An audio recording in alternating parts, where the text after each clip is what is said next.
This is the second half of this blizzard. It's in February 2010. And there's our car right there. It's pretty much covered in snow. Buried. Still coming down. It's been snowing for about 24 hours. Record snowfall.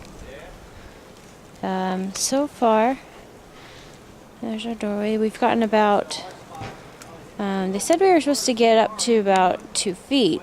This is obviously well over 2 feet. This is more like 3 feet. So yeah, I mean, there's our AC unit covered in the snow. And you can see it's still really coming down. Doesn't look like it's going to let up anytime soon. It's supposed to start keep snowing until tonight. Oh, my poor car. Completely buried. Let's see what it looks like around here.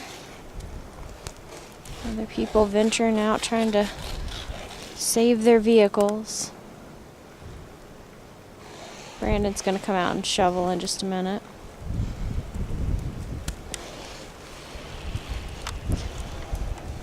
I have a feeling church is going to be canceled tomorrow.